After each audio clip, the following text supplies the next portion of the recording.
بتبتدي قصتنا في وسط حريقة ضخمة جدا، وبيكون الموضوع مرعب، وبنشوف فيها اتنين كده، واحد بيكون مرمي على الأرض وبيكون عمال كده بيترجى التاني، واللي بيكون ماسك سيف وبيقول له أنا ممكن أعمل لك أي حاجة أنت عايزها دلوقتي حالا مهما كانت صعبة، لكن سيبني وما تقتلنيش. فبيرد عليه صاحب السيف وبيقول له أنا عايز منك حاجة واحدة بس، وهي رقبتك. وبيروح كده ملوح بسيفه وبيفصل راسه عن بقية جسمه، وبيروح صاحب السيف كده مولع أكتر في المكان وبيسيب المكان وبيمشي. وبعد كده شوف نفس الواد ده وهو عمال بيجري كده في الغابة، وبيكون بيجري من الناس وبيحاول ان هو يستحبى، وبيقول انا كان لازم اني لما بعت لهم اني محتاج امدادات وكده كانوا يبعتوا ليا امدادات، انا مش عايز احارب مع شخص زي اللي بيجري ورايا دلوقتي ده. لكن فجأة وسط ما هو كده بيكون واقف وبياخد نفس ورا شجرة، بنشوف ان الشجرة دي بيتم تدميرها بشكل كامل، وبنشوف ان اللي عمل كده هو غول كبير جدا، وبيكون الغول ده ماسك سيف، وبيكون صاحب السيف حاسس ان في حاجة غلط من الغول ده، وبيقول هو قوي جدا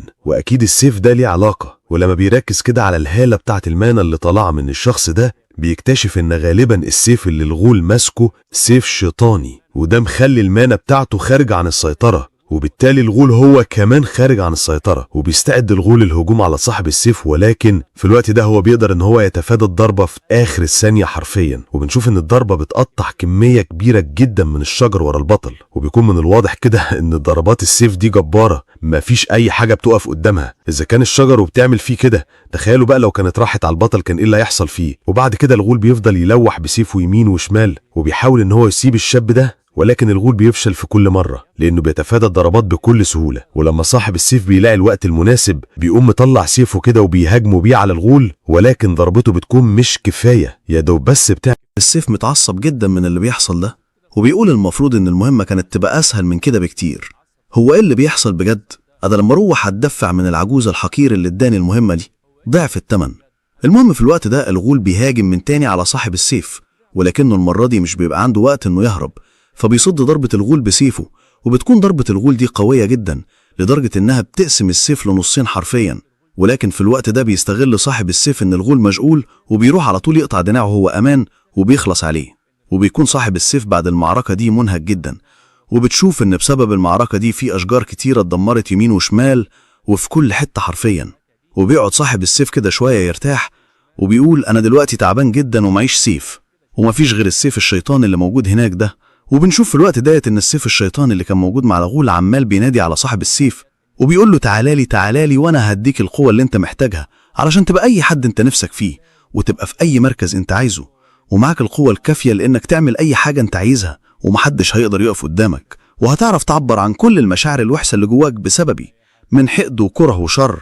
ولكن صاحب السيف بيكون مش عايز ان هو يروح للسيف ده خالص، لانه عارف ان نهايته هتكون زي نهاية الغول اللي هو لسه قتله. ولكن الغريبة ان جسمه بيكون عمال بيتحرك كده ناحية السيف واحدة واحدة، وبيحاول ان هو يمنعه، ولكن الموضوع خارج عن سيطرته تماما، وبيكون مش عارف يعمل ايه او يعمل اي حاجة. وفعلا بيمسك صاحب السيف الشيطاني، وفجأة كده شكله بيتغير، والسيف بيقعد كده يقول المكر، الاستياء كل ما هو شرير. ولكن فجأة كده بيرجع تاني صاحب السيف لطبيعته العادية، وبتكون الدنيا تمام على الاخر. فبيلف كده ناحية بحر، وبيروح حادف السيف ده فيها. ولما السيف الشيطاني بيحس بالواد ده عايز يعمله، بيقول له استنى بس بالله عليك كده انا فاهمك، انا ببوس تحت رجليك يا عم، انت بتعمل ايه يا ابن المجنون؟ لكن طبعا صاحب السيف مش بيهتم، وبيروح هدف السيف في البحر على طول. المهم بعد كده بيكمل بقى الشخص ده في رحلته، وبيوصل مدينه تامعه، وهناك بيكون في بنت صغيره كده شكلها غريب بتمشي جنبه وبتمسك في ايده وبتقول له هو انت كنت فاكر انك هتعرف تخلص من ملكك بالسهوله دي؟ تعبيط ولا ايه؟ المهم يعني بيكون الواد ده مستغرب من اللي بيحصل، وبيقول لها انت اكيد قصدك حد تاني اللي هو مش انا صح؟ فبتقول له انت عايز تلعبها كده يعني؟ طيب. فبتحب انت تثبت كده وبتقول الحقوني من الشرير ده، والناس بتبتدي كده تتجمع. فصاحب السيف بيستغرب وبيقول لها انت بتعملي كده ليه معايا يا بنت انت؟ هو انا اعرفك اصلا؟ انا اول مره اشوفك هنا. وبيحاول صاحب سيف ان هو يهدي الموضوع كده، وبيقول لهم يا جدعان دي بنت صغيره، انا الشرير ايه بس؟ انا هعمل لها ايه يعني؟ اكون بالخط المصاص بتاعتها مثلا؟ المهم في الوقت ده البنت بتقول له بطل عبط، انت ازاي بتجرؤ على انك ترمي الملكه في البحر؟ مش معقوله، هو انت السيف؟ فبتقول له بالظبط، انا اللي كنت جوه السيف وانا اللي بكلمك، انا الملكه. بتفكرني بأم جعفر العمدة كده. المهم يعني ما علينا، وبنعرف ان الملكة دي بقى يا شباب اسمها ميني. المهم بتقول ميني بعد كده لصاحب السيف انا دلوقتي السيدة بتاعتك، وانت مجرد خادم حقير عبدي ذليل كلب ومش عارف ايه عندي، تمام؟ مفروض تبقى مطيع، واظن انك ما تعرفش ازاي تبقى خادم مطيع، فما تقلقش يا صاحبي انا هعلمك. ولكن في الوقت ده بيخلع صاحب السيف منها على طول وبياخد ديله في اسنانه وبيقع من المكان، ولكن بتكون ميني وراهم طول وبتقول له مش قلت لك انت مش فالح كخادم؟ فبيكون صاحب السيف مستغرب كده، هي جت هنا ازاي اصلا وهم في شارع مسدود؟ فبتقول له انا عارفه انك مستغرب دلوقتي من اللي حصل يعني مني، ولكن اللي حصل انك دلوقتي بقيت مربوط معايا، وانا بقيت اقدر اجيلك في الوقت اللي انا عايزاه واختفي في الوقت اللي انا عايزاه برضه، وانا الملكه هنا. بقول لكم يا جماعه، انا بقول نفكس الاسم ميني كمان ونسميها صفصف، ولا حاجه زي ام جعفر العمده كده اللي كل شويه تقول لك انا الملك انا الملك. المهم يعني لو ما عندكوش مشكله يا شباب هنسميها كده، مفيش مشكله يعني. بنكمل بقى القصه بتاعتنا ديت، واللي بيكون في الوقت ديت بقى صاحب السيف بيقول لها بطلي هبل وانا هسيبك وهمشي واروح بيتي تاني لاني تعبان. طب تتعب مني كده؟ وبتقول له انا الملكه، انا السيف الشيطاني وانت مجرد عبد عندي دلوقتي. فبيضحك صاحب السيف كده اكتر وبيقول لها حاضر يا ستي، اللي انت شايفاه صح يعمل ايه. وبيروح واخدها كده ورايح عند راجل عجوز وهو شغال معاه، وبيقول له بص انا لقيت سيف شيطان اهو. فبيستغرب العجوز وبيقول له انت عبيط يا ابني ولا ايه؟ انت ما عندكش حاجه وجايب بنت صغيره هنا ليا، واحنا هنفتح دار ايتام هنا ولا ايه؟ فبيقول له صاحب السيف استنى بس كده يا باشا وانا احكي لك كل حاجه. انا لقيت سيف شيطاني ورميته في البحر، ولكن في الوقت ده طلعت لي البنت دي وعماله بتقول لي انا الملك انا الملك انا السيف انا الشيطاني مش عارف ايه، عماله كده بتجري ورايا في كل مكان. فانت ايه رايك في الموضوع ده؟ المهم بقى في الوقت ده ميني بتعمل نفسها كده اخت صاحب السيف وبتقعد تعيط وبتقول له انت بتعمل ازاي كده فيا يا اخويا؟ انت لو مش عايزني قول لي وانا هروح اعيش لوحدي، لكن ما تعملش فيا النسيف وبتاع، انت بتحاول تبيعني ولا انت اتجننت ولا ايه اللي حصل لك؟ فساعتها الراجل العجوز هنا بيتعصب وبيقوم طارد صاحب السيف من المكان بتاعه.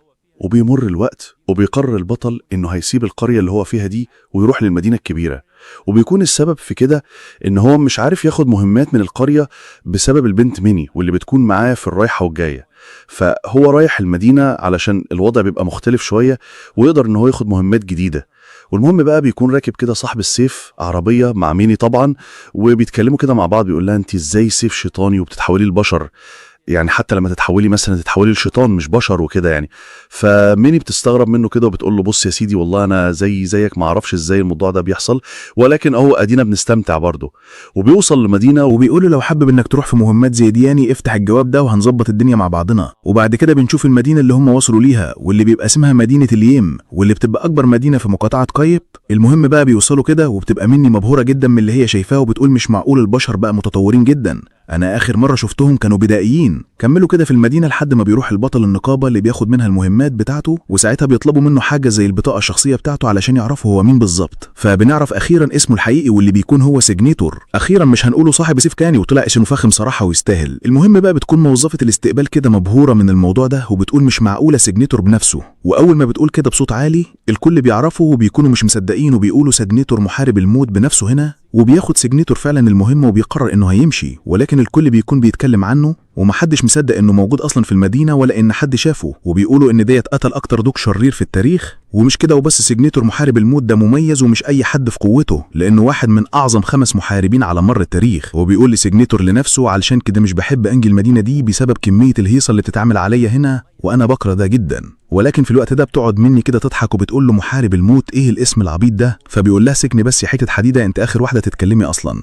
المهم يعني بنشوف بعد كده سيجنيتور واللي بيكون كده في حديقه ضخمه لدرجه انها تشبه الغابه، واللي بتكون مقفوله بسبب المهمه اللي هو فيها. ويا ترى ايه المهمه الكبيره قوي اللي تخليهم يقفلوا الحديقه الضخمه دي؟ هل يا ترى في وحش جبار بيقتل كل البشر، او يمكن يكون في حيوان متوحش دب مثلا ولا اسد او حاجه من القبيل اللي بتقتل الناس دي؟ ولكن الحقيقه هي لا، المهمه بتكون ان في ست من الستات الاغنياء عندها قطه تاهت في المكان ده. يعني بص انا فاهم ان انت عايز تعبر بس مش يعني هي التعليقات اخرها كومنت، فاهم؟ بس خليك معايا لو انا عارف شعورك، انا عارف انت عايز تقول ايه. المهم يعني هي في ست من الاغنياء فعلا عندها قطه وتاهت هنا في المكان ده، وعلشان كده يا حرام يعني قفلوا لها المكان عشان قطتها ما تتوهش منها، وبالتالي تبقى نفسيه الست وحشه بقى وما تقدرش تاكل وبتاع وفاهم، وتجيب قطه تاني بعديها باسبوع. بس يعني مشيها صاحبي. المهم يعني قصه عبره بصحيح. بنكمل بقى مع سجنة في مهمته، وبيكون متضايق لانه معهوش سيف، لان زي ما شفنا سجنة سيفه اتكسر في الحرب ضد ميني. وبتقول له ميني انت مش محتاج سيف اصلا، ما انا موجود اهو وحلو اهو واحسن مني مفيش، عسل داخل كده وبتاع، انت هتوصف في ايه تاني؟ فبيقول لها طبعا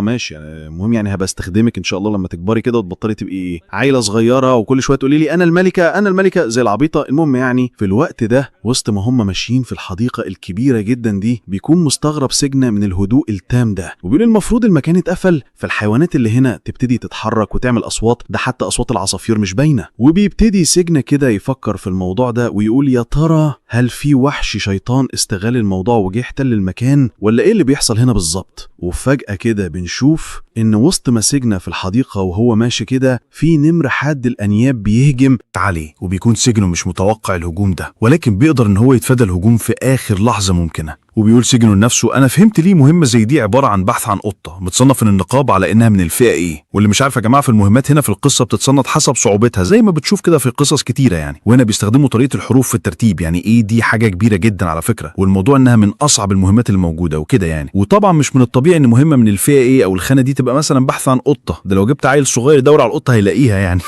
انتوا فاهمين القصد. لكن بقى بتبتدي المعركة بين سجن وبين النمر، وبيكون في الوقت ده ميني كده خايفة قوي من النمر ده، وبتروح تحتمي في سجنه، ولكن سجنه بيزهق منها كده وبيقول لها لو مش هيبقى ليكي فايده وتتحولي لسلاح دلوقتي زي ما انت بتقولي فابعدي عني، بصي انا متعصب دلوقتي ما ترقفنيش، خلينا نخلص عليه. وبيروح كده ماسك سجنه من الارض عصايه خشبيه وبيبتسم ده، وبيفضل كده يسدد دي ضربات قويه جدا واحده ورا التانيه بسرعه شديده، وبيكون النمر ما عندوش حتى فرصه انه يقاوم او انه يصد الضربه، وبيكون عمال بياخد ضربه ورا التانيه ضربه ورا التانيه. المهم يعني في الوقت ديت النمر بيبتدي ان هو يتراجع كده لما بيعرف انه ما قداموش فرصه ضد سجنه، وبيكون مخلوق النمر ده ذو الانياب الحاده عنده ذكاء عالي لما بيعرف ان هو ممكن يخسر، فبيقف وبيهرب من المعركه او بيسكت وخلاص. لكن النمر ده مختلف تماما، بيكون لسه عايز ان هو يكمل الحرب دي حتى لو هيموت، وبنكتشف ان السبب ورا اللي بيحصل ده وهو انه عنده عياله بيحاول ان هو يحميهم ومش عارف ايه، وبنكتشف بقى ان النمر ده يبقى هو اصلا القطه بتاعت الست الغنيه اللي سجنه عمال بيبحث عنها. ظلمناهم يا جماعه. والوقت ديت يعني بيقعد سجنه كده يلعب مع النمر شويه، وبيقول انا عرفت دلوقتي ليه مسمينك قطه يا اخي، اختي قطه بجد.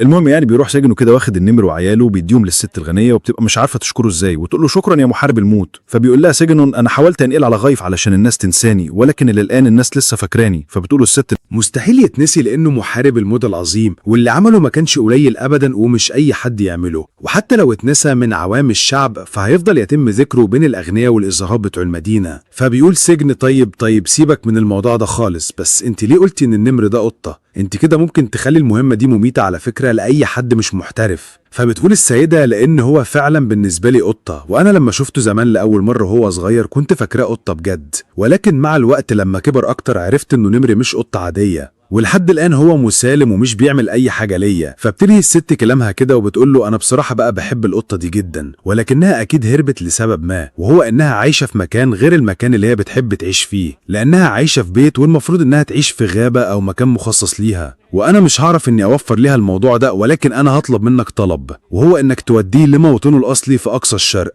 وبنعرف إنها منطقة جبلية اسمها سيجمار. المهم بقى بيقبل كده السجن المهمة دي وبياخد النمر معاه، وطبعا البت ميني واللي هتفضل غالبا كده تقريبا قفف عيشته بقية حياته هتفضل لازقة فيه. المهم يعني شكله كانت أمه داعية عليه ولا حاجة، بيبتدي يستعد للرحلة دي واللي هتبقى طويلة جدا، ولازم يكون واخد حذره كويس قوي لأنه مش عارف اللي ممكن يقابله أثناء الرحلة. فبيقرر إن هو هيروح ويشتري سيف جديد كده بدل السيف اللي اتكسر منه ده، ولكن طبعا ميني أول ما بتسمع الكلمة دي بتقول له سيف مين يا أبو سيف، وبتبقى هتتجنن كده، ولكن سجن مش بيهتم أبدا، وبيروح برضه على أحسن محل أسلحة في المدينة، وده علشان يشتري من هناك سيف، ومش هيشتري أي سيف، لا ده هيشتري واحد من أغلى السيوف اللي في المكان. وبيكون صاحب المحل مستغرب من سجن جدا، أصل تخيل مثلا إنك صاحب محل دلوقتي تمام، وقاعد وصباح الفل بقى وقاعد كده بتصبح، ومرة واحدة يدخل عليك واحد بنمر وعياله نمر وبنت فاكرة نفسها سيف وما المهم يعني بيبتدي كده البياع يوري شوية أسلحة كده للسجنو، وبيكون أول سلاح بيوريه ليه واللي بيقول له إن ده السيف التنين الأحمر، سيف البطل الأسطوري اللي اسمه إيريناس جيرنوفلينو، واللي قتل لوحده عشرات التنانين من غير مساعدة من حد. وبيقول البياع للسجنو السيف ده هيكون أحسن سيف ليك لو عايز تحارب بيه، وهو مصنوع من العمود الفقري بتاع التنين الأحمر. وطبعا بينال السيف إعجاب سجنو جدا، وبيقول حلو قوي، طب السيف ده سعره كام بقى؟ وبيكون طبعا متوقع سعر فلكي، وفعلا السعر بيكون حاجة بالملايين. فبيقول له سجنه طيب هات اللي بعديه، السيف ده مش هيكون كويس خالص خالص، اصل هو لونه احمر او بتاع، اصل هو مصنوع من العمود الفقري بتاع التنين وانا مش عاجبني كده، انا عايزه مثلا يكون حته قطره شويه. المهم يعني بيقعد كده الراجل يوري سجنه شويه سيوف تانية، ولكن مشكلتهم كلهم السعر، لحد ما بيكون في سيف معين كده بيعجبه سجنه وبيقول له ايه السيف ده ما اتكلمتش عنه ليه يعني؟ فبيقول له البياع السيف ده واحد من السيوف الجديده اللي لسه واصله المحل امبارح، والسيف ده تم اكتشافه من المحارب كارل، وده واحد من المحاربين الخمسه الاسطوريين. المهم بقى بيقرر سجنه ان هو هيشتري السيف ده لانه بيعجبه جدا، وبيكون من الواضح كده ان السيف ده بيقدر ان هو يطلق قوه ثلجيه او حاجه زي كده يعني. وبعد كده بيأجر سجنه بيت في الحي الفقير لانه بيكون خلص كل فلوسه على السيف طبعا، وبينام. ولكن فجاه كده وسط الليل بيسمع صوت غريب، فبيصحى يشوف ايه اللي بيحصل يعني وكده، ولكن بيتفاجئ فالبي وهي بتعيط. فبيقول لها سجنه ايه اللي بيحصل بالظبط؟ العياط مش هيفيدك ولا هيخليني احل مشكلتك، قولي لي بس ايه اللي حصل. وبتبص البنت عليه كده وبتقول له كلهم ماتوا. فبيستغرب سجنه بيقول لها يا بنت اهداكي كده بس، صلي على النبي، مين اللي ماتوا دول؟ فبتقول له كل اللي حمقوني قبل كده الشجاع والقوي والضعيف وكل اللي تتخيلهم ماتوا، انا ما بقتش عايزه بشر يستخدمني تاني. اوعى تقول لي انك هتموت انت كمان زيهم، لو هتموت فانت سيبني دلوقتي وخلاص. فبيقول لها يعقل انك السيف اللي عارفه الليله بنت المذيعه دي انا حظي، انا حظ الحظ امي، انا عارف هو كده. ده كان رد فعل عموما. المهم بتقول له ايوه انا اسمي سيو، وانا السيف الملعون اللي مربوط بيك، واللي بنعرف ان سيو دي تبقى هي تجسيد للسيف اللي مع سجنك الجديد اللي هو سيف الجليد، اللي المعروف باسم الحزن، وهو سيف بيتحكم في الجليد. المهم يعني الحاجات دي كلها، لكن السيف ده فيه عيب قاتل جدا، وده سبب ان كل الناس اللي ماسكوا السيف ده قبل كده. المهم العيب ده يعني ان هو بيضاعف حزن الشخص اللي ماسك السيف، وبيخليه عايز ان هو ينتحر، ومش بيسيبه الا لما بيخليه ينتحر فعلا. وده بيفسر اللي حصل لكل الناس اللي عرفت سيو. يعني من الاخر كده سجن بيقول وانا كان ناقصني يا جدعان همنا على الميتين نقوم حياتي. المهم بقى بيحاول سجن ان هو يهديها كده، وبيقول لها انا مش هنتحر ولا حاجه، وهفضل جنبك لحد اخر يوم في عمري. انا مش واحد خرعه زي باقي الناس اللي انت كنت عارفاهم، انا غيرهم كلهم، وانت هتشوفي بعينك. الكلام ده انا عارفه بس مش هنا يعني، مش ده الموقف اللي بيحكي فيه. المهم في الوقت ده سيو بيفتكر كده كلام ست كانت بتقوله وهي بتعيط نفس الحاجه. المهم يعني بيقول لها ما تقلقيش يا سيو، في يوم من الأيام هتلاقي الشخص اللي هيفضل معاكي طول عمره. ولكن كالعادة نريد نوصل للمقطع ده لأكبر عدد ممكن من اللايكات، وتصلوا على النبي عليه أفضل الصلاة والسلام. اللهم صل على سيدنا محمد. ازيكم، اخباركم ايه؟ اهلا بكم في القسم الثاني من حكاية الشيطان والسيوف الملعونة. وطبعا مش محتاج اقولك انك لو ما اتفرجتش على الجزء اللي فات من الحكاية فانت محتاج تروح تتفرج عليه الاول، وبعدين ترجع وتيجي تتفرج على الجزء ده علشان تعيش فاهم الاحداث اللي بيحصل بالظبط. ولانك لو كملت الفيديو ديت معايا دلوقتي فهتبقى عامل زي الاطرس خزيفة الزبطية وبس. لذلك بدون ما اطول عليكم اكتر خلونا المهم نكمل قصتنا. بنشوف ان سجنة بقى خلاص معاه السيف التنين الاحمر اللي هو كان نفسه في جدا. وطبعا زي ما احنا عارفين من الحلقة اللي فاتت السيف ده قوي ونادر ومش اي حد كان قادر ان هو يحارب بيه قبل كده. المهم وفوق كل ده انه سيف عادي مش سيف من السيوف الملعونة، وهتلاقي ان السيف بيكلمك وبتاع وكلام يرافقنا اللي كان شويه بيتصدم بيه سجنة في الفيديو اللي فات. وبيكون سجنة كده بيحب السيف ده جدا وبيعتني بيه، ولكن بتبقى سيو وميني متضايقين جدا من الموضوع ده، كانهم كده نفسهم وغل من السيف ده. زي ما اقول لكم كده والله بيفرسوا من السيف تخرين. ايه يعني سيوف هتغير من ايه مثلا؟ يعني سيوف زيهم عادي. انت فاكرني كنت تقول حاجه تانية؟ وبعد كده بيجي واحد وبيسلم على سجنة، وبنكتشف انه واحد من الناس برضو اللي بتعمل مهمات، وبيكون جاي علشان يعمل مهمة جديدة مع سجنة، ودي بتبقى مهمة مرافقة. ودي المهمة اللي كان سجنة موافق عليها مع الست اللي كانت معاه في العربية قبل كده، ودي لما وصلته من الريف للمدينة لو فاكرين في الفيديو اللي فات. المهم بقى بيتعرف مارك كده على بقية الشلة الغريبة بتاعت سجنة وايه هي مهمة بتاعتهم. المهم بقى بيكملوا في الطريق، ولكن وسط ما هم في الطريق سيو وميني بيكونوا عمالين بيضايقوا كده في مارك، وسجنة بيعتذر ليه، ولكن مارك بيقول له عادي يا عم ولا كان حاجه حصلت، يعني دول زي عيال الصغير انا متعود على كده، يعني خليك على المشترك ما حدش يخسر حاجه. المهم بصغير بيكملوا في طريقهم، ولكن بالليل بيقرروا انهم هيوقفوا يستريحوا شويه، وفعلا ده اللي بيحصل. وبيقعدوا كده يتكلموا مع بعض وكل واحد بيحكي قصه للتاني علشان يضيعوا وقته وكده يعني. بيدرك بيبدا يحكي قصته بقى وبيبتسم. انا لما كنت بقى ابويا مات وبدات في طريقي علشان ابقى محارب لما كملت ال 15 سنه، وساعتها قبض على ناس بتساعده وكانوش يحتاج منه حاجه ولا طالبين منه اي شيء، فاكر ان هم مجرد ناس طيبه بتساعده كده، ولكن في الحقيقه دول مجموعته بتخطف اولاد واحفاد المحاربين الاقوياء وبتعرضهم للبيع من الدوج بارفينون. وبيكون مارك متعجب عندنا وبيقول طيب انت العيش الى الان ازاي؟ انت اي حد كان مكانك كان ممكن يموت او ممكن يبقى بعد وقتي مجرد عبد الدونك. فبيقول له السجن انا نجوت بسبب واحد من المرتزقه كان معدي بالصدفة في المكان اللي أنا فيه وقدر إن هو ينقذني وعلمني درس مهم جدا، وهو إن لما أكون في موقف أرد الامتنان للشخص اللي قدامي ضعفين، ولو أنا كنت مستاء منه فرد الاستياء ليه 10 أضعاف. والدرس التاني اللي علمهوني، وأنا نسيت أقول لك يعني إن هما درسين يا عم مارك، إن لما بيجي لي حد غريب ويكون مبتسم كده والبسمة من الخد للخد فأقلق منه واحذر منه بشدة، مش كده ولا إيه يا عم مارك؟ وبيروح مطلع سجن سيفو وفجأة بيصد الضربة اللي بيسددها مارك بسيفو وبيقول له مارك في خبث كده، انت خدت بالك مني ولا ايه يا صاحبي؟ فبيقول له سجن ايوه انا خدت بالي من اول لحظة. فبيقول له مارك يلا مش مهم، انت كده كده ميت هنا دلوقتي حالا. وبتشوف ان في مجموعة من الناس المسلحين بيكونوا جايين ورا سجن، وكلهم بيكونوا عايزين ان هم يهجموا عليه، ولكن بيشوفوا من سجن كده وبيكون متعصب بشدة وعينيه بتتوهج من شدة الغضب، وبتبتدي المعركة بينهم. بتشوف جمال السيف الأحمر بتاع سجن كده اللي بيكون مشائل للمكان واللي شكله مميز جدا في المعركة وبيكون قوي جدا بالفعل، وبيقدر سجن ان هو يصد الضربات اللي بتيجي عليه واحدة ورا التانية وده بكل سهولة. وبتكمل المعركة وبتكون ميني كده في حالة مش كويسة وتعبانة خالص ومش قادرة انها تقف، فبيطلع من سقوق إن تاخد ميني ويمشي من المكان ده بسرعة وهو هيحصلهم علشان ما يحصل لهمش حاجة. فبتقول له سجن أنا مش هسيبك هنا لوحدك، وده في الموقف الصعب اللي انت فيه ده، انت ممكن تموت لو ما كانش ليك عون. فيقول لها سجن ده أمر مني، امشي من هنا حالا وانا هبقى كويس ما تقلقيش عليا، انا مش عيل صغير. المهم المعركة بتكمل وفجأة كده بيلاقي سجن حاجة بتتوهج بشدة من فوقيه، وبتشوف انه مارك واللي بيكون ماسك سيفه كده وبيضربه ناحية سجنة، وسيفه بيكون بوهج بشكل مش طبيعي خالص. والضربة لما بتنزل على سجنة بتزلزل الأرض حرفيا وبتعمل انفجار ضخم. وبعد ما دخان الانفجار بيروح بنشوف ان السيجناتور لسه عايش ولكنه مصاب بسبب الضربة القوية جدا دي. هو بيكون كده ساند على سيفه وبيكون لسه المكان اللي بتاع الرؤية فيه مش أحسن حاجة بسبب الغبار المنتشر في كل مكان بسبب ضربة مارك القوية، ويتفاجئ كده سجنة من تاني بسبب ضربة تانية كده بتكون جاية من جنبه من مارك، وبيحاول ان هو يصدها ولكنها بتبقى قوية جدا وبرضه بتبقى ضربة متفجرة زي اللي كانت قبليها. وفي الوقت ده بيضحك مارك وبيقول انت ما طلعتش ضعيف يعني، انت كنت خافي بس مهاراتك صح؟ طب ما حدش قالك بقى يا صاحبي ان ده اسمه غش وكمان كذب، انت هتدفع تمن الحاجات الشريرة اللي انت بتعملها ديت ضدي. وبيضحك كده ضحكة كلها شر، وبيستخدم مارك مهارة مدمرة اسمها الرؤيك المدمر جاكر، وبتكون الضربة ديت حرفيا بتدمر اي حاجة في سكتها، أرض ماشي شجر ما تقولش لأ. والأرض بتدي كده إنها ترتجف من تحت رجلين سجنة، وده قبل ما الضربة تيجي ليه.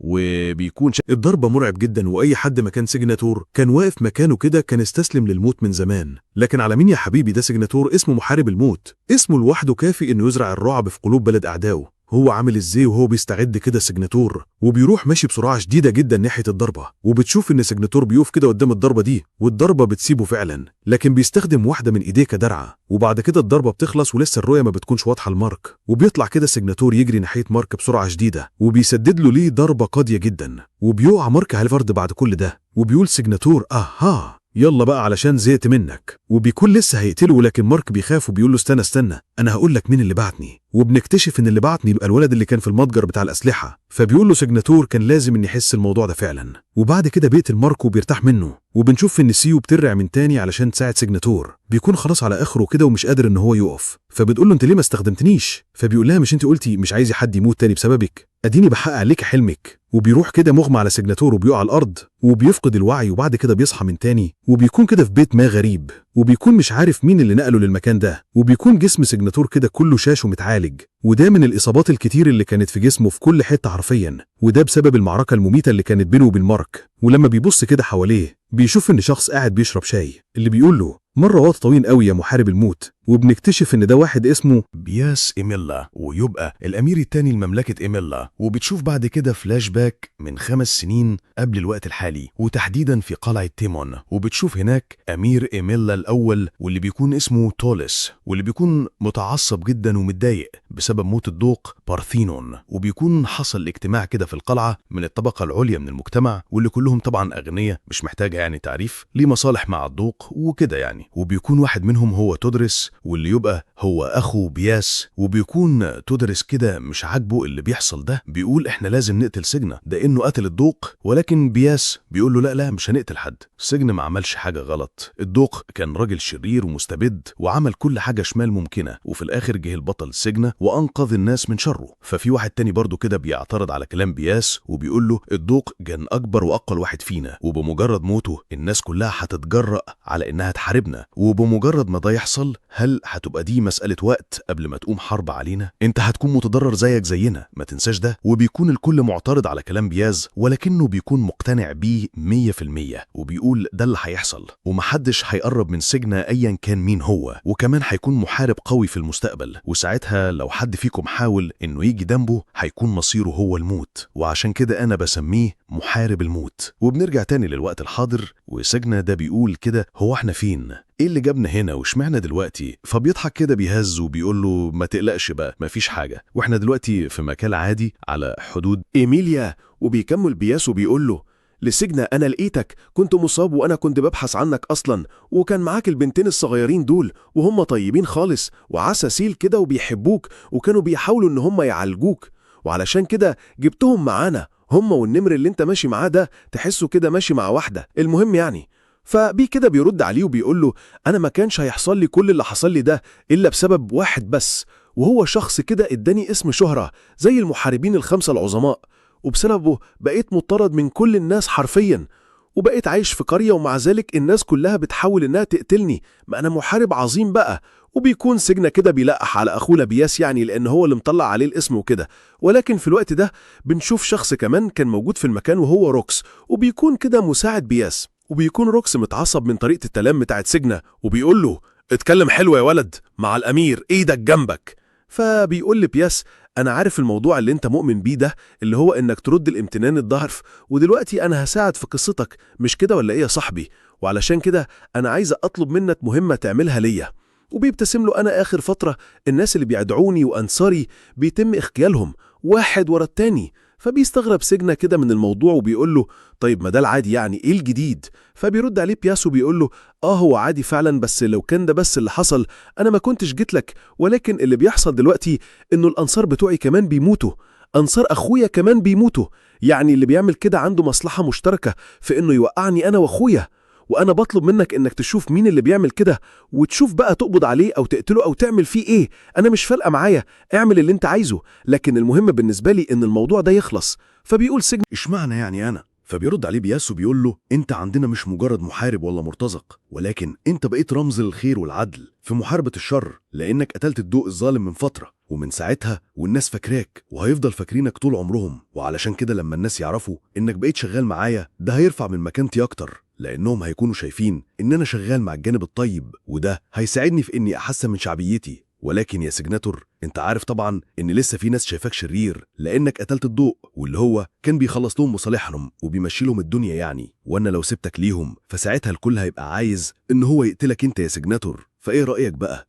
هل هتنضم ليا ولا هتبقى شرير بالنسبة للناس دول كمان ومحدش هيسمي عليك وهيبقى مطلوب راسك للمحاكمة؟ قدامك شهر يا سجناتور، فكر كويس وقول لي هتعمل ايه، هل عايز راسك تطير ولا عايز تساعدني في المهمة بتاعتي؟ وساعتها أنا هكون في ظهرك ومحدش هيعرف إنه يعملك أي حاجة، ولما تفكر بقى يبقى تعالى ليا في مدينة تيمون. المهم بيمشي بعد كده بياس وبيقول له أسيبك تفكر بقى، وأنا متأكد إنك بتفهم وهتعمل الصح، مش كده ولا إيه؟ وبتيجي كده سي وميني وبيتكلموا مع سجناتور عن اللي حصل، وبيطلبوا منه إن هو يوعدهم إن لو حصل ليه أي حاجة في المستقبل هيستخدمه في المعارك. وسو بتقول له إن صحيح أنا مش عايزة حد يموت بسببي، ولكن في نفس الوقت مش عايزاك إنك تموت أنت كمان، لأني معرفتش إني أساعدك، أنت لازم تستخدمني المرة الجاية، وديت اللي يحصل فيها معركة كبيرة زي دي، وأنا صدقني هكون أكتر واحدة بتساعدك في المعركة. فبيضحك سجناتور كده وبيقول لها حاضر يا ستي، المرة الجاية هستخدمها ولا تزعلي نفسك. وبتشوف بعد كده بياس واللي بيكون راكب عربيته مع روكس، وروكس بيقول له انت متاكد ان الشخص ديت من المحاربين الخمسة العظام؟ يعني في اللي هو فبيقول له بياس هو فعلا ضعيف شويه، ولكن هو في الاول وفي الاخر قدر ان هو ينجو من كميه ناس مرعبه عايزه انها تقتله من ساعه لما هو قدر ان هو يقتل الدوق، فديت يخليه اقوى. يعني تخيل مثلا تقتل اعلى راس في الدوله وفي الاخر تفضل عايش بعديها، وده بعد فتره حلوه كمان، وتكمل حياتك والدنيا تبقى حلوه. هل ده مثلا يبين لك ان هو ضعيف؟ وبنشوف ان كان في خطاب مبعوث لبياس وديت من سجن، كان كاتب فيه ان هو لازم يعمل اجتماع لكل الناس والنبلاء اللي في الدولة علشان ده اليوم اللي هيموت فيه الدوق، فكان عايز ان الدنيا تبقى فاضية كده وحلوة ويعرف ان هو يخش يخلص مهمته بسرعة وبيطلع بدون ما اي حد يضايقه. وبيكمل بياس كده وبيقول انا ما اعرفش ايه اللي هيحصل وهل سجن هيرد ان هو يشغل معايا ولا لا، ولكن انا متحمس اشوف ايه اللي هيحصل الشهر الجاي، وهل يا ترى هيشتغل معايا ولا لا. ديت حاجة للاسف مش هنعرفها الا بعد شهر. وبنشوف بعد فترة من الاحداث ديت سجن وهو رايح مدينة ياتمن، وبيكون معاه الشلة كلها طبعا والعيلة الكريمة، وطبعا فيرونا بتبقى واقفة كده زي فلاحة مبهورة بجمال المكان، وبتقعد كده تقول وهو ايه ده يا ابوي، ايه الحلاوة دي كلها، ايه المدينة الكبيرة دي مبهرة جدا، وازاي في بشر قدروا ان هم يعملوا حاجة بالقوة دي. فبيقول لها سجن بطل البنت اللي انت فيه ده وامشي كده قدامي. وبيقعدوا كده يمشوا مع بعض في المدينة، واللي بتبقى زحمة جدا لانها تعتبر عاصمة المملكة، وبيكون فيها ناس من كل مكان، وكل ما تمشي خطوة تلاقي في بياع بينده عليك واللي يقول لك تيجي تشتري من عندي، شكلك خفتان كده تعالى كل من عندي، شكلك عريان كده تعالى البس من عندي. وهم ماشيين كده بتشوف سو واحد بيبيع دبوس شعر، وبيكون شكله حلو خالص وبيعجبني شيري ليها سجنة، وبيجيب واحد كمان لفيرا وده علشان ما تزعلش، ولكن بتحاول انها تتكبر كده وتعمل نفسها الملكة والكلام الحمضان ده. فبيقول لها سجنة يا ست تنيلي واسكتي بقى وخد الهدية وانت ساكتة. المهم يعني بيقول سجنة لنفسه في الوقت ده المدينة ديت حصل فيها أحداث كتيرة جدا وعدت على صعاب كتير، ودخلت حروب وشياطين وجت تحارب فينا، وفي تنانين حاولت إنها تدمر المدينة، ولكن المدينة ديت كانت مختلفة عن أي مدينة تانية لأنها قدرت إنها تحافظ على نفسها وفضلت صامدة الفترة دي كلها، وضد كل الهجوم اللي حصل عليها ده من مختلف المخلوقات دي، إذا كانت شياطين أو تنانين أو حتى حروب بين البشر نفسهم، ومعظم المعلومات اللي فيها لسه محفوظة. فيا ترى هل هقدر إني ألاقي هنا أي معلومة عن طريقة لكسر العقد اللي بيني وبين السيوف الشيطانية وبالتالي أخلص من الاتنين دولت ولا لأ؟ وبعد كده بيكمل سجناتور في طريقه وبيقابل بياس من تاني وبيقول له أديني جيت لك اهو يا عم، عايز نعمل إيه بقى؟ فبيقول له بياس الموضوع سهل خالص، أنا عايزك تكون زي محقق كده شغال عندي، ولكن الأول أنا محتاج أغير شكلك ولبسك الغريب ده، أنت محتاج تبان عندك هيبة كده، أنت محتاج تبقى محارب الموت بجد لأنك شكلك كده شحات، فأنا هظبطك يعني من الآخر. حرفيا يا جماعة بشمل ده شمال ولا يهمك يا معلم. وبعد كده بنشوف ان في حفله من العيله الملكيه بيكون فيها تدرس، وبيكون عمال كده بيحفل على بياس وبيتكلم عنه وحف، وده قبل ما يظهر. فبنشوف ساعتها ابوهم واللي بيبقى ملك المملكه، وده في الوقت الحالي يعني، واللي بيبقى اسمه وينستون، وبيقول لابنه عيب يا ابني اللي انت بتقوله ده، طريقه كلامك على اخوك دي هو ممكن مثلا يكون عدوك او انتوا الاتنين بتتنافسوا على الحكم، ولكن اللي انت بتعمله ده مش من الحكمه، ده شغل عيال صغيره مش اكتر. وفي الوقت ده بيوصل بياس وبيكون تدرس متعصب وبيقول له انت قليل ادب، ازاي توصل بعد ابوك، انت مجنون ولا ايه؟ فبيقول له بياس انا اسف ولكني جبت ضيف كده معايا المره دي، علشان كده انا جيت متاخر شويه. فبيقول له ضيف ايه؟ فبيقول له بياس اسمحوا لي بقى ان اعرفكم على الراجل اللي قطر الشر من بلدنا وقتل الدوق الظالم، بقدم لكم محارب الموت سجناتور. ففي الوقت ده تدرس اول ما بيشوفه كده بيكون عامل زي الطور كده الهايج، وبيقول للحراس يقبضوا على سجن تور بسرعة، ولكن سجن بيتعصب كده وبيقول لهم خليكم مكانكم، أنا لما قتلت الديوك كنت عملت كده لأن ده فعلا اللي كان المفروض يتعمل ومحدش فيكم عمله، أنا عملت الصح ومش زعلان، ولو رجع بيا الزمن كنت هعمل كده علشان انصر الخير على الشر، ولو حد فيكم حاول إن هو يقف قدامي فساعتها هعتبره واحد من أعوان الشر وهقتله بالفعل. وبيطلع ساعتها سجن سيف التلج اللي هو سيو يعني، وبيستخدمه علشان يخوف بيه الأعداء، ومن الواضح كده إن سيو عندها قدرات لا يستهان بيها بصراحة، وساعتها الحراس مش بيهتموا وبيحاولوا ضرب سجن، ولكن هو بيكون قادر على إنه يخوفهم. وفي الوقت ده الملك بيضحك وبيقول مفيش شك إنك قدرت إنك تقتل الدوق ولسه عايش، فأنت فعلا عندك قدرات فريدة. وبيفضل كده السجن قاعد في الحفلة بعد اللي حصل ده، والحفلة بتبتدي تزدحم أكتر وأكتر، وبنكتشف ان ديت حفلة بيعملها الملك كل شهرين كده علشان اعوانه، ولكن بيكون مفيش حد بيقرب من سجن بسبب المعلومات المنتشرة حواليه وانه شرير وقاتل والكلام ده كله. وبيجي بياس وبيتكلم مع سجن وبيقول له بس ايه الحلاوة دي يا جدع، ظهورك كده وسط الناس دولت بينت ليهم انك قوي وبتاع، مش اي حد يقدر يلعب معاك يا ولا، انا نفسي خفت منك يا سجن. وبيقول بياس ان المدينة والحكم كانوا لفترة طويلة في هدوء، ولكن انت بعد ما جيت وقتلت الدوك الكل بقى شايف انه ممكن يوصل للحكم، وبقى فيه صراعات اكتر والكل بيحاول ان هو يبقى الافضل. وبعد كده بياس بيسيب سجنه وبيقول له هسيبك انت بقى تتعرف على الناس اللي هنا، وبعد ما بيمشي بياس بتيجي كده بنت صغيرة وبتبقى خايفة من سجن وبتحاول إنها تكلمه، فبيقول لها ما تقلفيش، أنا مش هعمل حاجة يعني، أنا مسالم على الآخر أهو. فبتقول له إيه ده بجد؟ أنا مش مصدقة. وبتنادي على أصحابها كده والكل بيجي وبيلقف مع سجن وبيقولوا لي أنت بتتحول لخفاش بالليل ها؟ طيب أنا بغسل سناني زي ما بابا وماما بيقولوا لي علشان أنت ما تطلعيش بالليل. هو فعلا بابا بيسلطك عليا لو أنا ما سمعتش الكلام؟ هو أنت بجد محاربة الموت؟ والعيال بقى وحواراتها بقى انتوا عارفين. المهم بقى في الوقت ده بتيجي بيني وبتقول للعيال انتوا عارفين ان ديت خادم عندي ها، وانا الملكة ها. فبيقول لها بجد، فبتعصب سجنة كده قوي، فبتاخد العيال دي وبتطلع تجري من قدام. وبعد كده بيخرج سجنة يقف في البلكونة شوية وبيقابل هناك لوري واللي بتبقى اخت بياس، وبيبتدي كده يتكلم سجن معاها. وبتكون لوري كده شايفة ان سجنة جاي هنا علشان يطارد السلطة زيه زي الناس اللي قاعدة جوه دي، وبيكون من الواضح انها مش بتحب المكان ده اصلا. المهم بيتكلموا شوية كده مع بعض، وبعد كده الاميرة بتسيبه وبتمشي وبتقول له بجد انا اتشرفت بالكلام معاك يا محارب الموت، والمرة الجاية لما نتكلم هيكون اكيد في وقت احسن من كده. وبعد كده بنشوف سجنة واللي بيروح لبني وحرفيا بيمسكها كده وبيكون عايز يقتلها بسبب اللي هي بتقعد تقوله كده قدام الناس، وانها الملكة ومش عارف ايه وانه عبد عندها والكلام ده كله. المهم يعني في الوقت ده بيدخل عليهم بياس وبيقول لسجنة انت تعرف البارت فيدريك؟ فبيقول سجنة تور ايوه اعرفه، ده يبقى الفارس الفولاذي، ازاي ما اعرفوش يعني، ده واحد من ال5 محاربين العظماء. وبيبتسم كده ويتكلم شوية عن المحاربين ال5 وبيقول ان هم محاربين قدروا ان هم يوصلوا للقوة المطلقة، وده في وقت قليل وفي سن صغير، وبقوا هم رمز القوة المطلقة في القارة كلها. المهم يعني بقى بيقول بياس لسجنة البارت فيدريك كلمني فعلا وعايز ان هو يدخل في مبارزة ضدك. وفي الوقت ده اول ما بيسمع سجنة الموضوع بيروح قايل كده لكل اللي معاه يلا اطلعوا اجروا انا هنط من الشباك. فبيرسل لبياس انت مجنود يا ابني ولا ايه؟ فبيقول له سجنة انا كده كده ميت، لو حاربته فانا هموت دلوقتي اسهر واريح نفسي. فبيقول له بياس يا عم اهدى بس كده وصلي على النبي، ما تعرفناش يا عم اصبر شوية. الراجل عايز يقابرك ولكن هو مش هيقتلك، هو عايز يسألك على حاجة كمان، وهي هل انت تعرف شخص بيدعى السيجمنت فريدريك؟ فأول ما بيسمع سجنة الاسم ده بيفضل كده واقف مكانه مش بيتحرك. هو من الواضح كده انه شخص كان ليه دور مهم في تاريخ سيجنيتر. فيا ترى ايه اللي هيحصل بعد كده ومين هو الشخص ده؟ وهل فعلا المبارزة هتكون ودية زي ما هم بيقولوا؟ كل ده ومن اكتر هنعرفه في الحلقة اللي جاية من حكاية سيجنت. ولكن كالعادة عايزين نفجر المقطع ده لايكات، انا مش عارف ازاي 5000 لايك النهاردة، وتصلوا على النبي عليه افضل الصلاة والسلام. وبرضه كان معانا سؤال الفيديو ده، كم المهلة اللي اداها بياس سيجنت علشان ينتحر في العرض بتاعه؟ اللي هيجاوب صح حط تعليقه في بداية الفيديو اللي جاي. وبكده اشوفكم في مقاطع جاية ان شاء الله في رعاية الأحفظ.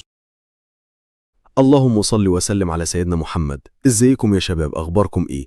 اهلا بيكم في الحلقة الجديدة من حكاية سجنة. طبعا مش محتاج اني اقولك لو ما شفتش الاجزاء اللي فاتت من الحكاية روح شوفها الاول علشان تفهم حلقة النهاردة، لان انا عايز اقولك ان القصة دي دمار شامل بقى. لو شايفين الاحداث اللي فاتت فانتوا عارفين انا بتكلم عن ايه، وتخيلوا بقى معايا الاحداث الجديدة هتبقى عاملة ازاي. القصة دي طويلة شوية كده وجميلة وممتعة واللي هتعجبكم جدا. قبل ما نبدأ عايزين نعمل لايك للفيديو، وادينا مدلعينكم اهو بفيديوهات يومية علشان نستمر معاكم ان شاء الله. ويلا بدون ما نطول اكتر خلينا نكمل بقية الحكاية. نشوف بعد كده سجنة واللي بيكون وسط مجموعة من الناس في الغابة بالليل، ولكن اللي بيحصل بيكون غريب جدا لان سجنة بيكون مقيد ومرمي على الارض، والناس اللي حواليه بيتكلموا عنه وبنكتشف ان هم خاطفينه، وبيكونوا عمالين بيحفلوا عليه كده ويتنمروا عليه، وبيكونوا عايزين ان هم يبيعوه. ولكن في الوقت ده سجنة بيقدر ان هو يقرب من واحدة من الناس اللي كانوا واقفين دول، وبيروح ضاربها كده في مناخيره براسه، وبيحاول ان هو يطلع يجري من المكان اللي هم كانوا فيه ده، ولكن هو بيكون مقيد فمش بيقدر ان هو يهرب بسرعة. وبيروح واحد كده من الناس اللي كان هناك بيضربوه ويوقعوه على الارض، وبيقولوا لبعض انتوا لازم تخلوا بالكم من الواد ده لانه مش طبيعي، لانه من جواه هو بيحمل دماء المحاربين الاقوياء، تحديدا بيحمل دم جاجاس. وفي الوقت ده بسبب الوقعة اللي بيوقعها سجنة بيكون في حتة قماش كده في بقه، واللي دي هم حاطينها علشان ما يعملش صوت، واللي بتقع من بقه كده. فبيتعصب سجنة وبيقول لهم انتوا عارفين انا مش هموت على ايديكم وهيجي اليوم، وصدقوني انا هقتلكم كلكم بلا رحمة وخليكم كلكم تدفعوا الثمن واحد واحد. ولكن في الوقت ده واحد من الناس اللي بيكونوا واقفين بيتعصب وبيروح ضارب سجنة على طول في بطنه بشدة، وبيبتسم ان هو يخرج دم من بقه بسبب قوة الضربة دي. وبيفضل الراجل يضرب في سجنة بشدة. بوب يدخل عليه وبيهيه وبيقول له أنا غلطان إني عملتك كويس من الأول، أنا كان لازم أعملك زي الكلب. وفي الوقت ده بيجي بسرعة كده محارب قوي جدا وبيحارب وبيقول أنا بقالي 3 أيام بجري وراكم يا حقراء، اقفوا هنا. وبنكتشف إن الشخص ده يبقى سيجموند براود، وبيقول سيجموند في الوقت ده: أنا بجري وراكم بقالي كتير قوي، ولكن أنا عايز منكم طلب واحد بس، وهو إني عايز أخد منكم الواد ده وأنا اللي هقتله بنفسي بدلكم، وهريحكم منه خالص. فبيرد واحد كده حادف عليه فاس، ولكن سيجموند بيتفادى الفاس جه وبيقول: سيجموند زي ما توقعت الإجابة. وبيبتسم سيجموند بسرعة شديدة جدا بين الناس دول، وبيكون بيستغل الظلام الدامس اللي موجود في المكان، ولكنهم بيعرفوا الموضوع ده وبيكون معاهم سحرة، فبتبدأ تعمل تعويذة بتنور المكان، ولكن دي مش بتبقى مشكلة بالنسبة لفيجمنت. وأول ما بيظهر بيروح قاتل واحد منهم وبيقول لهم: تم غضب حظة على فكرة، وده حتى بالنسبة لناس مهمتهم قطع الطرق وقتل الناس وخطفهم. وبيكون في واحد من المحاربين فاضل مع السحرة، وبيكون متعصب بشدة من اللي عمله سيجموند في أصحابه، واللي بيقول له: أنا هقتلك دلوقتي حالا ومحدش هيلحق مني يا حقير. وبيبتسم سيجموند وبيديله هجمة ورا التانية، وبيكون سيجموند كده زقان وعمال بيصد في الطلبات دي ومش بيعمل أي حاجة تانية، ولكن سيجموند بيستغل الوقت الصح وبيقول: أنا خلاص زهقت منك يا صاحبي، ده آخرك معايا، أنا هقتلك. وبيروح مديله لكمة قوية جدا بتكون كفيلة إنها تخليه ينزف بشدة، وبعد كده بيروح خازق وافدة من عينيه كده بالمصاصة اللي كانت في إيده دي، وبيكون كده سيجموند خلص عليهم كلهم تماما. ولكن بيكون سيجموند شايف اللي بيحصل ده من بعيد، بيقول لنفسه: إهب يا المجنونة، طب هو هيعمل فيا إيه على كده؟ هو عايز مني إيه؟ لو فعلا عايز يقتلني زي ما بيقول، فساعتها دي هتبقى نهايتي، أنا مش هعرف إني يقف قدامه حتى لو كنت بكامل قوتي. وبعد كده بنشوف انفجار ضخم جدا بيحصل في المكان اللي بيكون واقف فيه سيجموند، وبنعرف إن اللي عمل الانفجار ده هو السحرة اللي كانت لسه عايشة.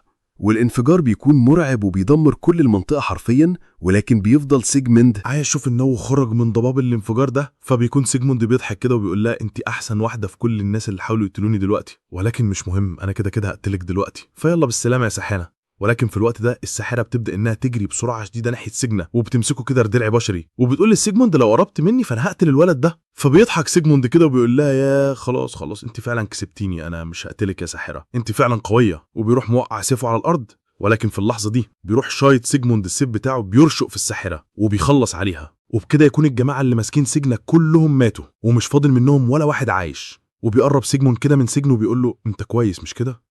انا جيت هنا علشان اساعدك، ما تقلقش يعني. المهم بيبتدي سيجموند انه يعرف عن نفسه وبيقول: انا اسمي سيجموند وانا مرتزقه، وكانت المهمه بتاعتي انقاذك من اللي انت كنت فيه. فبيقول له سجنه: شكرا ليك جدا، وانا مش عارف اشكرك ازاي بصراحه على اللي انت عملته معايا ده. فبيقول له سيجموند: ما تقلقش، انا هعرف اخد منك مصلحه بالطريقه او التانيه، وده مع الوقت. وبعدين انا عندي حكمه انا بمشي بيها في حياتي، وهي اني برد اللطف ضعفين وبرد الاساءه ب10 اضعاف. وطبعا لو محدش واخد باله فاللي بيحصل ده فلاش باك للمره اللي كان تم خطف فيها سجنه زمان لما كان صغير، ودي الحكمه اللي اتقالت ليه زمان من سيجموند واللي كان بيقولها له كتير يعني اثناء الاحداث اللي فاتت. فانا ما رضيتش اقول في الاول ان ده فلاش باك علشان اشوف الناس اللي كانت مركزه في الاحداث، فالناس اللي كانت عارفه فشابوه عليا. المهم يعني بنشوف شويه معلومات كده عن السيف اللي كان مع سيجموند، واللي بنعرف ان اسمه سيف الظل، وبيكون في منه هاله سودا كده شديده بتطلع منه وبتحيط بالمكان كله. المهم بقى بنشوف تكمله اللي بيحصل ده، وبعد سنه كامله من اللي حصل بيكون لسه سجن قاعد كده مع سيجموند، وبيكونوا مكملين مع بعض وبيتمرنوا مع بعض.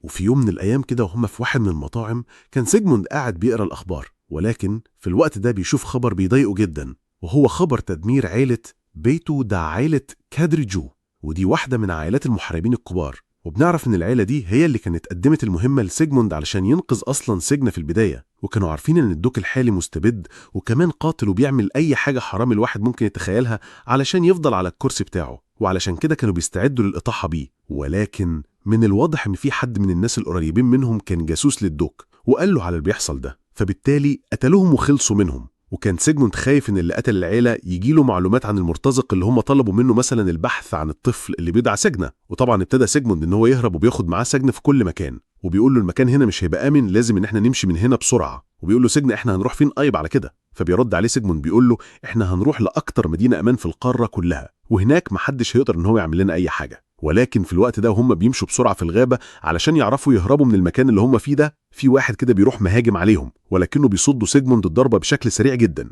وبنكتشف ان الناس دولت يبقوا تبع الدوك وجايين طبعا عشان يقتلوا سيجموند واحده سجنه. وده من تاني، لان لو فاكرين طبعا فكان الدوك برضه رجالته هم اللي خطفوا سجنه في الاول اصلا في اول مره خالص، وبيكون عددهم كبير جدا وكلهم مسلحين وباين عليهم منهم على اعلى مستوى من التدريب. وبيبتسم سيجموند كده وسجن بيقول له أنا لازم نساعدك دول كتير جدا، ولكن سيجموند بيرفض وبيقول له خليك جنبي وبس يا سجن، أنت هتبقى أمان وأنا دلوقتي هعمل لنا الطريقة علشان نهرب بيه من الناس دول، وكل حاجة صدقني هتكون زي الفل.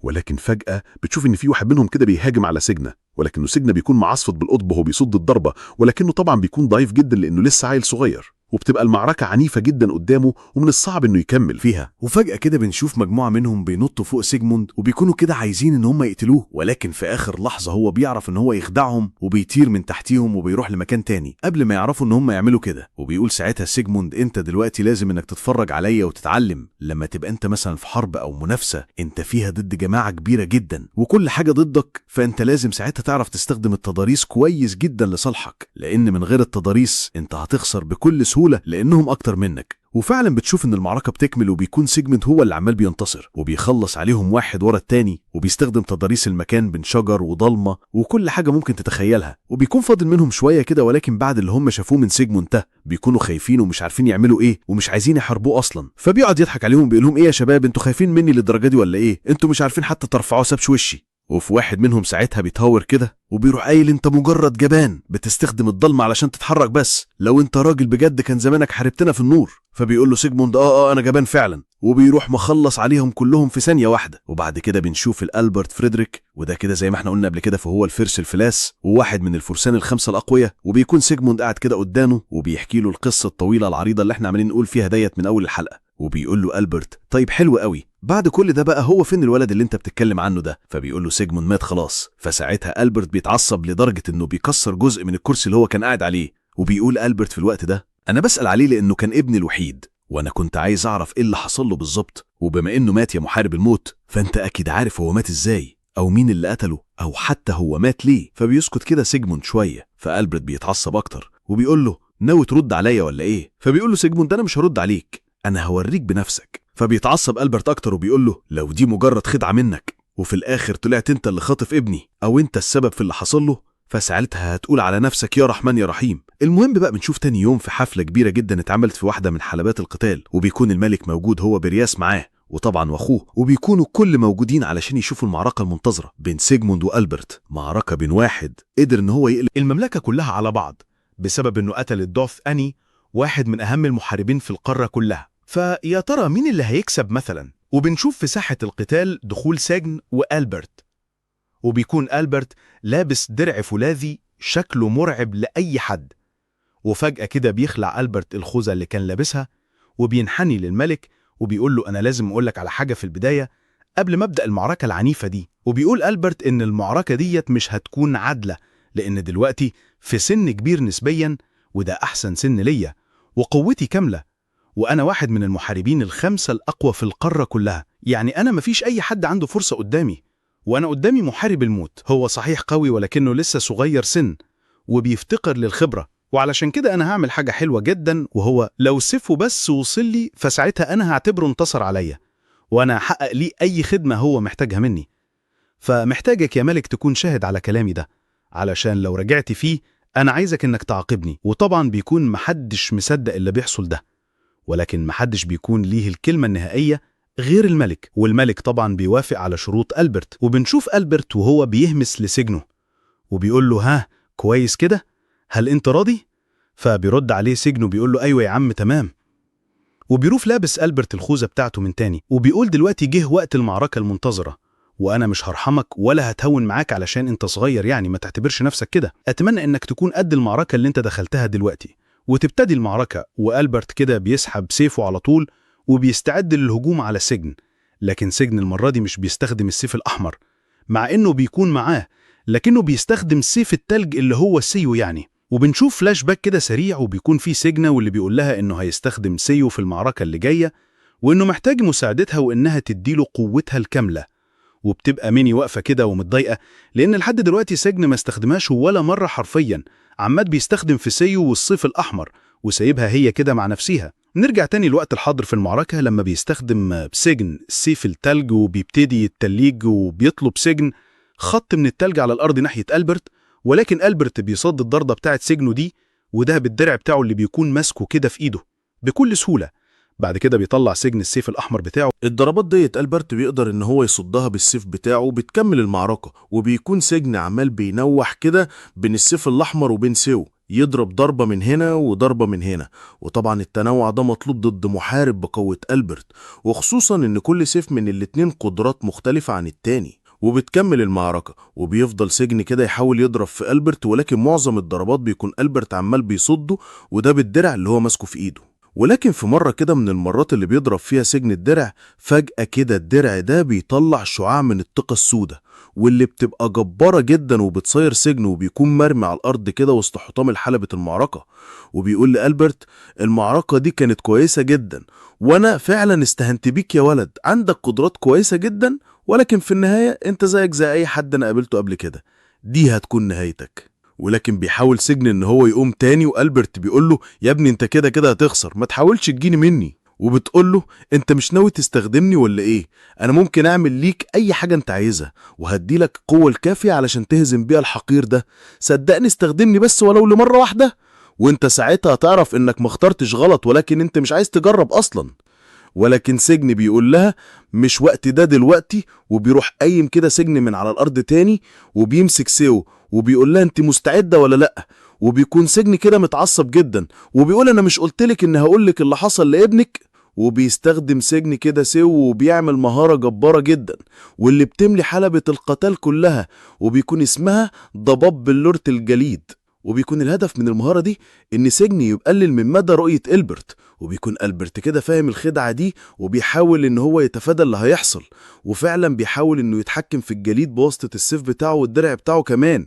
ولكن الموضوع بيكون صعب عليه جدا، وفي الوقت ده بنلاقي ان فيه هجوم تاني جاي من سجني، ولكن الهجوم ده بيكون لونه احمر، معنى كده انه بيستخدم خيدم من السيف الاحمر، ولكن الهجوم ده بيكون السيف بس بدون سجنة. وبنكتشف ان دي كلها خدعة من سجنة انه يحوط ألبرت بالجريد من كل ناحية فيبقى مشغول، وبعد كده يروح ضربه بالسيف الأحمر من قدام، فيروح هو صدد الضربة دي بالدرع بتاعه. ولكن في الحقيقة بقى هو مش بيكون ماسك السيف أصلا، ولكنه بيكون قرب جدا من ألبرت، وبس في آخر لحظة بينط ويرايح بسرعة شديدة جدا ورا ألبرت، وبيكون كده عايز ان هو يسيبه. لكن ألبرت طبعا بيكون متمرس وفاهم كل الخدع دي، وبيقول لنفسه كانت الخدعة دي كويسة جدا وذكية كمان، وكانت ممكن انها تنفع على اي حد الا انا. وفي الوقت ده بيقدر ألبرت ان هو يتوقع هجوم سجنة، ومش كده وبس، لا ده كمان بيهاجم وبيصيبه. وبنشوف ان سجنة عمال بينزف دم، والمنى اللي في جسمه عمالة بتقل عن مستواها العادي بسبب الضربات الكتيرة المتتالية القوية اللي قاعد سجنة يضربها لألبرت. وبيقول ألبرت لسجنة انت لازم انك تقف، انت مش هتعرف تهزمني، ودي حاجة احنا كلنا عارفينها. فبيقول سجنة انا مش هينفع اني اوقف، انا لسه ما وريتكش اللي انا عايزك تشوفه. وبيروح سجنة كده عامل هجوم تاني، فبيحاول ألبرت ان هو يصد الهجوم ده بسيفه، فبيروح سجنة كده ماسك سيف ألبرت وبيهاجم بسيفه هو، والهجوم ده بيكون قادر على انه يشيل الخوذة من على راس ألبرت. وبعد كده بيروح مجمد الارض بحيث ان ألبرت ما يقدرش ان هو يتحرك براحته، وبيروح ضارب ألبرت في راسه وبيتصاب فعلا ألبرت. وبكده تبقى المعركة انتهت حسب الاتفاق بتاعهم بفوز سجنة. وبيكون محدش متوقع اللي حصل ده، وبيكون الكل فاكر ان سجنة هيخسر من ألبرت لان اصلا مفيش وجه مقارنه بينهم. ولكن في الوقت ده والكل فرحان باللي حصل، بيجي واحد كده من رجاله الملك وبيقول له حصل مشكله لينا من تاني في قضيه قتل جديده. وبنشوف كده فعلا ان في شخص ما تم قتله وطعنه بالسيف في صدره، وبقى جثته همدة سايحة في دمه. وبيقابل سجن روكس عند مسرح الجريمة اللي حصل فيها جريمة القتل يعني، وبيكون سجن رايح هناك لأنه هيكون هو المحقق اللي هيحقق في الموضوع ده، لأن بيسلم فاكرين عينه في الموضوع ده. وبيدخل كده على الجثة وبيشوفوا شكلها الكارثي والسيف وهو راشق فيها كده وحالتها كرب على الآخر. وبيكون كده سجن وروكس مستغربين من حالة القتل دي، اللي هو ازاي يعني واحد المفروض تم اغتياله ازاي في صدره دلوقتي سيف اطول من حياتي كده. المهم يعني فبيقول له روكس هو الموضوع ممكن يبقى غريب شويه، ولكن الحقيقه انه فعلا تم اغتياله وما دخلش في معركه مثلا ولا حاجه زي ما انت شايف يعني، لان الجثه ما عليهاش اثار مقامه ولا اي حاجه من الحاجات دي، هو فجاه مات. فبيتسأل سجنة الكلام ده، بيقول هو من الطبيعي ان حد يدخل على حد من الاغنياء دول ومعاه سيف طويل بالشكل ده والناس تسيبه كده يدخل عادي؟ امال فين الحراسه وفين الجنود وفين اي حاجه؟ فبيرد عليه روكش وبيقول له ممكن الشخص اللي قتل الضحيه كان واحد من المقربين منه اصلا، وده السبب انه ممكن يكون قدر يدخل المكان بسهوله وهو معاه سلاح بالحجم ده. فبيسأل روكش وبيقول له طب انت في شخص شاكك فيه ممكن ان احنا نبحث عنه ولا حاجة زي كده؟ فبيرد عليه روكس وبيقول له انا في الاول كنت شاكك في تودرس، ولكن في الحقيقة ان تودرس هو كمان يعتبر بيعاني من اللي بيحصل ده زيه زينا بالظبط. وبتكون في كتابة كده مكتوبة على الحيطة من دم الضحية، وبتكون الكتابة مش باينة كلها، ولكن الجزء اللي باين منها بيكون مكتوب فيه ان اللي حصل ده من اجل قتل محارب الموت. فبيقول سجنة ايعقل ان الشخص اللي بيعمل كده لسه شغال على الاشاعة اللي كانت شغالة زمان بعد موت الدك، ان سجنة خلص على الراس الكبيرة وهيبتدي يطف في الاغنياء واحد تلو التاني ولا ايه؟ المهم يعني بعد كده بيكمل روكس كلامه بيقول كل الاغنياء والطبقة العليا من الدولة تقريبا كان في ناس من رجالتها بيحصل فيهم اصابات وموت وغيره، ولكن في مجموعة واحدة بس هي اللي ما حصلهاش اي حاجة، وده الى الان، والمجموعة دي معروفة باسم المرتدين، ودول بيكونوا مش بيدعموا حد في الحكومة في الوقت الحالي. وبعد كده بيروحوا لواحد اسمه جيمي ألستر وبيقعدوا كده يتكلموا مع بعض، وبيكون معجب جدا باللي سجن عمله في القتال، ولكن سجن بيقول له مش وقت الكلام ده خالص. فروكس بيبتدي ان هو يتكلم معاه وبيقول له احنا في اخر فترة في 2 كمان ماتوا من الطبقة العليا، واحد منهم من أتباع بيس والتاني من أتباع أخوه. فبيقول جيمي أنا ما كنتش أعرف الموضوع ده خالص. فبيقول له روكس ايوه انا عارف، بس مش غريب شويه انك ما تبقاش كده عارف حاجه عن الموضوع ده وهو قالب المملكه كلها؟ وغير كده كل الناس اللي بتموت دي ايه؟ ولكن انت ومجموعتك من المرتدين الخونه ما حصلهمش حاجه الى الان. مش حاسس ان الموضوع غريب شويه؟ وبيتعصب كده جيمي وبيقول له انت جاي هنا علشان تلقح بالكلام، انت عايز ترمي لي تهمه؟ يلا. وبيطلع سيفه كده وروكس بيروح مطلع سيفه هو كمان، وكل واحد فيهم بيوجه سيفه في ناحيه التاني، وبيكون سجنه كده قاعد رايق على الكنبه يابا زي ما هو ولا في اي حاجه. بس الموضوع برضه بيكون موتر كده شويه، وفجاه الاتنين بيهاجموا على بعض، ولكن في الوقت ده بيتدخل سجنه وبيروح موقف الهجوم وبيقول لهم هما الاتنين بطلوا هبط، انا مش قاعد مع عيال صغيره هنا. وبعد كده بنشوف ان سجنه رجع تاني للبيت وبيتكلم مع السيو ميني وبيقول لهم تعالوا احنا هنروح في رحله صغيره، وبيروحوا عند كهف كده. وتستغرب مني وبتقول له انت بتحب تيجي هنا كتير ليه؟ فبيرد عليها سجنه وبيقول لها لان المكان ده بيخليني قادر على اني اشوف حقيقه المدينه. وبيدخلوا كده جوه وبيلاقوا بنت بتكون شكلها مخطوفه كده او حصل لها حاجه وبتكون في حاله صعبه خالص. فيا ترى مين هي البنت دي وايه اللي هيحصل بعد كده وايه المكان اللي هم فيه ده؟ ومين يا ترى القاتل اللي بيتكلموا عليه كلهم واللي عامل القلق في المدينة دي كلها؟ وهل هيلاقيه سجن ولا لا؟ وهل المرتدين ليهم علاقة بالموضوع ده؟ ده واكتر هنعرفه في الحلقات اللي جاية ان شاء الله من قصة سجنه. ولكن كالعادة عايزين نوصل المقطع ده لأكبر عدد ممكن من اللايكات، تحدي النهاردة يوصل ل5000 لايك. ومعانا سؤال للفيديو ده. السؤال المرة دي هيكون عام بشكل عام في القصة يعني، واللي هو كم عدد الأمراء الحاليين اللي تحت الملك بدون طبعا الأميرة اللي احنا عارفينها في الأول خالص؟ اللي هيجاوب صح هتطلع لكم في بداية الفيديو اللي جاي. وبس ما تنسوش صلوا على النبي عليه الصلاة والسلام. اشوفكم في مقطع جاي ان شاء الله.